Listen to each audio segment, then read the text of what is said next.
नमस्कार दोस्तों, स्वागत है आप सभी का हमारे चैनल समीर सिंह गार्डन में। और आज जो पौधा मैं दिखाने जा रहा हूँ आप सभी इससे अनजान नहीं होंगे, जानते होंगे, और जो लोग नहीं जानते हैं तो वो आज जान जाएंगे। ये बहुत ही स्पिरिचुअल पौधा है, जैसा कि आप देख रहे हैं। पत्ते पहचानिए, इसके देखिए कलियाँ भी शुरू हो गई हैं। इसमें आप देख सकते हैं, इसके अंदर ये कलियाँ निकलनी शुरू हो गई हैं। ये कलियाँ निकल गई, ये देखिए, ये जगह जगह जो है इसके अंदर कलियों का सिलसिला शुरू हो गया है। तो आखिर क्या है ये बहुत ही स्पिरिचुअल पौधा है। कई लोग इसको पारिजात बोलते हैं, हार सिंगार बोलते हैं, पारिजात बोलते हैं। पारिजात का पौधा जो है, कहते हैं इंद्र के दरबार में होता था पारिजात, तो वो पारिजात ये है। और ये इसका जो फूल है, ऐसा कहा जाता है कि सिर्फ कृष्ण लीला के लिए इसका फूल खिलता है। कहने का मतलब आप दिन में इसका फूल देखेंगे नहीं, और फूल जब भी इसका देखेंगे तो वो ज़मीन पे झड़ा हुआ ही मिलेगा। रात को जहाँ पे भी ये पौधा होगा वो फूल रात को ही खिलेगा, रात में ही झड़ जाएगा, अगले दिन आपको ज़मीन पे मिलेगा पौधा। बहुत ही स्पिरिचुअल पौधा होता है। बहुत लोग इसको पूजा पाठ के इस्तेमाल में भी लेते हैं और घर की सुख शांति के लिए भी इसको लगाया जाता है। तो दोस्तों, ये पारिजात का पौधा है। और पारिजात जो है, कई लोग की कंप्लेन आती है कि हमारे पारिजात में फूल नहीं आया। तो दोस्तों, फूल क्यों नहीं आता है और कैसे फूल लाना है, इसका सीक्रेट बताऊंगा। इससे पहले कुछ इसके औषधीय गुणों की बात करते हैं। औषधीय गुण मतलब मेडिसिनल वैल्यू। क्या इसका सिर्फ स्पिरिचुअल यूज़ है? नहीं। वास्तु यूज़ है? नहीं। इसके साथ साथ इसमें हमारे औषधीय गुण मौजूद हैं। बहुत सारे औषधीय गुण हैं। जैसे कि इसके पत्तों की बात करें, इसके पत्तों की बात करें तो किसी तरह का आर्थराइटिस हो या कोई पेन चल रहा हो, जॉइंट पेन हो, उसके अंदर बहुत बढ़िया काम करता है ये पत्ता। साथ ही साथ लीवर जिनका वीक हो, लीवर फैटी हो, उसके लिए बहुत बढ़िया काम करता है। अब इसका यूज़ कैसे करना है वो मैं बता देता हूँ। अगर जॉइंट पेन से पीड़ित हैं आप, तो इसके पत्तों को पीस करके एक लेप बनाइए और जहाँ जॉइंट है उस जॉइंट पेन पे इसके लेप को लगा करके पट्टी बांध लें। ऐसा करेंगे तो आप देखेंगे 2 से 3 दिन के अंदर जो आपका पेन है ये सारा खींच लेगा। देखिए दोस्तों, इन पत्तों में कितना गुण है कि आपके दर्द को ख़त्म कर देगा। वहाँ से इन्फ्लामेशन यानी कि स्वेलिंग है कहीं शरीर के अंदर, तो उसको भी, स्वेलिंग को भी ये खींच लेता है। तो दोबारा से सुनिए कैसे यूज़ करना है। इन पत्तों को लिया, पीस करके लेप बना लेना है। उस लेप को जो इफेक्टेड एरिया है, जहाँ पे दर्द हो रहा है, जॉइंट है या स्वेलिंग है या कोई चोट लगी है, वहाँ पर बहुत बढ़िया इसका इस्तेमाल किया जा सकता है। अब बात आती है फैटी लीवर के लिए हम क्या करेंगे, या आर्थराइटिस वगैरह के लिए, और जो इंटरनली कैसे लग सकते हैं। तो इन पत्तों को बॉयल करके, जैसे 4-5 पत्ते हैं, बॉयल कर लिया और उसका इस्तेमाल आप करेंगे तो आपका जो फैटी लीवर है वो बिल्कुल सही होना शुरू हो जाएगा। और ज़्यादा नहीं, 15 दिन के डोज में आप देखेंगे आपको बिल्कुल रिलीफ मिल गया है। आर्थराइटिस में भी काम करता है। इंटरनल स्वेलिंग जिसको इन्फ्लामेशन बोलते हैं, तो वो भी अंदर से ठीक होना शुरू हो जाता है। तो देखिए कितने औषधीय गुण हैं। साथ ही साथ बता दूं, जो इसके फूल हैं पूजा के लिए तो है ही, खुशबू के लिए तो है ही हैं, लेकिन इसके फूलों में जो फूलों का अर्क है वो एक और बहुत बढ़िया काम करता है। वो काम ये करता है, अगर आपके बाल झड़ रहे हैं, बाल सफ़ेद हो रहे हैं, तो इनके फूलों का अर्क जो है आप अपने बालों में ऐसे लगाएंगे और 2-4 घंटे 5 घंटे छोड़ देंगे, तो वो धीरे धीरे देखेंगे जो बाल कम थे वो उगने भी शुरू हो जाएंगे और झड़ने बंद हो जाएंगे। साथ ही साथ बालों की लंबाई बढ़ेगी।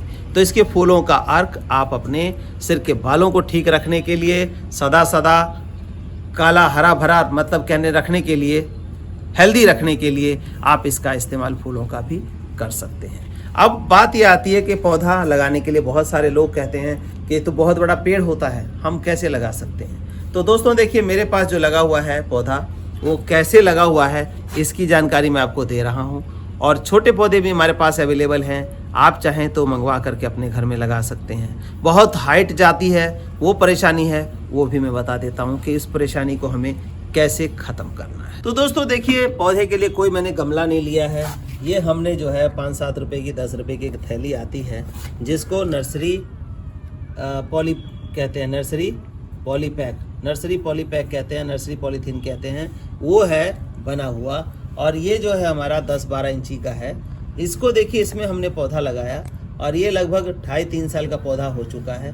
हमने इसकी ट्रिमिंग भी की, ट्रिमिंग आपको दिखाई दे रही है, तो इसमें ही लगा दिया और एक बालकनी में रख करके आप इसका इस्तेमाल कर सकते हैं। बात अब ये आती है कि कई लोग कहते हैं तो बहुत बड़ा पेड़ होता है, दरख्त होता है, तो इसको तो कैसे हम घर में लगा सकते हैं। तो दोस्तों, जब ये थैली में मेरा पौधा 2.5-3 साल से चल रहा है, कैसे चल रहा है, वाकई होता है पौधा बहुत लंबा होता है, 20 फीट तक हाइट चली जाती है इसकी।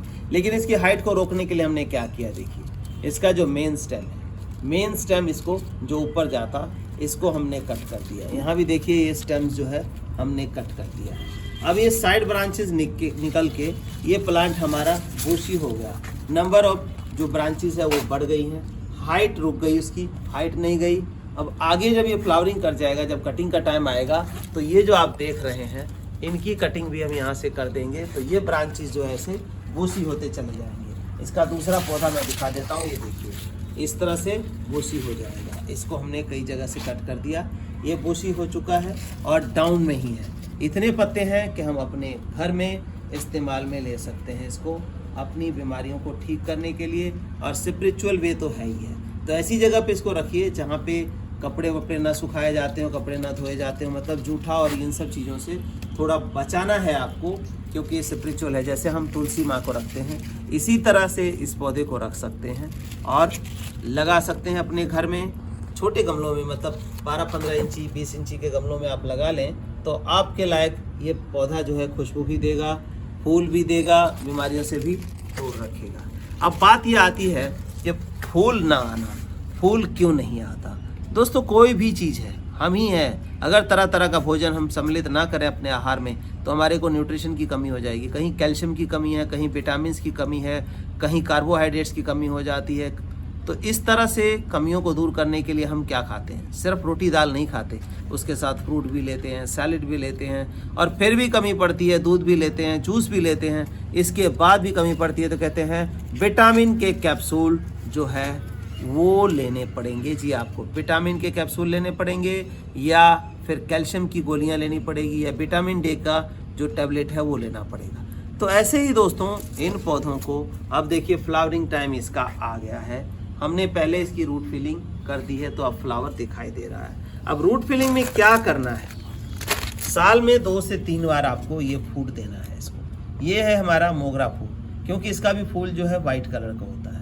वाइट कलर के फूल के लिए हमेशा हम ये वाला देते हैं। इसमें वाइट कलर के फूल जो आते हैं, तो उसके लिए ये फर्टिलाइज़र जो है बेस्ट रहता है। डालने को आप गोबर खाद भी डाल सकते हैं, लेकिन उससे उतनी ग्रोथ नहीं मिलेगी, क्योंकि गोबर खाद में हर चीज़ नहीं है।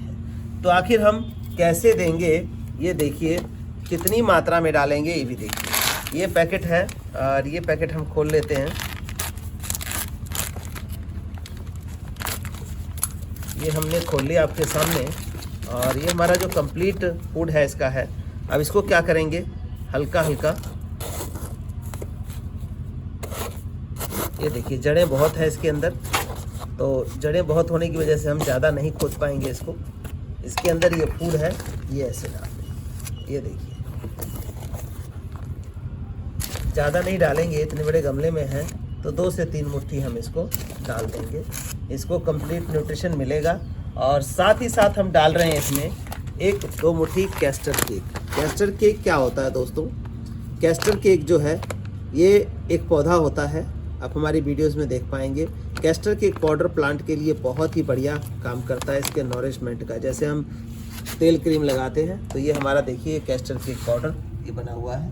इस कैस्टर केक पाउडर को हम ज़्यादा नहीं, 2 मुट्ठी मात्र इसको डालेंगे और इसको मिट्टी में मिक्स कर देंगे ऐसे। अब इसको अनगिनत फूल आने से कोई रोक नहीं सकता। अनगिनत फूल कहने का मतलब बहुत ही ज़बरदस्त, और ज़्यादा नहीं, मैं 15 दिन में ही इसका अपडेट दूंगा आपको। मात्र 15 दिन में हमारे साथ बने रहिए। 15 दिन के अंदर हम इसका अपडेट आपको देंगे कि इसमें देखिए कि किस तरह से फ्लावरिंग आ रही है। साथ ही साथ दोस्तों क्या करना है, ये जो नए सकर्स नीचे से निकल रहे हैं इस तरह के, इसको कट कर देना है आपने, ताकि जो फ्लावरिंग है वो अच्छी फ्लावरिंग आपकी हो सके। ये सकर्स है, इसमें फूल नहीं आएगा आपका और ज़्यादा ये रस चूसेगा। साथ ही साथ ये देखिए कुछ बीमारियां भी आती हैं इसके अंदर, जैसे ये आने लगी हैं। ज़्यादा सकर्स हो जाएंगे, हवा नहीं लगेगी तो बीमारियां आने शुरू हो जाएंगी। तो इन बीमारियों को दूर रखने के लिए हमने इन सकर्स को नीचे से काट दिया बस। और इसमें भी हम इसी तरह से फर्टिलाइज़र डाल देंगे। ये देखिए, थोड़ी सी मिट्टी से ढक देंगे इसको हम, 2 से 3 मुट्ठी फर्टिलाइज़र। और हमारा जो पौधा है वो ज़बरदस्त फ्लावरिंग आने वाले 15 दिन के अंदर मात्र मैं दिखाऊंगा आपको कि हमारा पौधा किस तरह से फ्लावरिंग कर रहा है। इसको हम थोड़ी थोड़ी मिट्टी से अलग से ढक देंगे क्योंकि जड़ें जो है बाहर नज़र आ रही थी। दोस्तों उम्मीद है आप भी अगर पौधा आपके घर में लगा हुआ है तो इसी तरह से फ्लावरिंग ले पाएंगे, क्योंकि अभी सही समय है, राइट समय है। ज़रूर जल्दी से जल्दी ये काम कर लें अपने पारिजात के पौधे में, और अपने घर की वास्तु और स्पिरिचुअलिटी बनाए रखने के साथ साथ अपनी सेहत को भी इम्प्रूव कर सकते हैं। तो किसी भी तरह के मटेरियल के लिए ये खाद चाहिए आपको, या इसका पौधा चाहिए, कैस्टर केक चाहिए, आप हमारे दिए गए व्हाट्सएप नंबर 9969285117 पे व्हाट्सएप करके लिखिए बस। कॉल ना करें, कॉल के लिए सॉरी, कॉल बहुत ज़्यादा हो जाता है, जवाब नहीं दिया जाता, लोग कहते हैं उठाया नहीं आपने। एक कॉल पे बात करते हैं तब तक 10 कॉल मिस हो जाती है। धन्यवाद दोस्तों, ज़्यादा से ज़्यादा शेयर करिए ताकि इस स्पिरिचुअल पौधा का सभी फ़ायदा उठा सकें।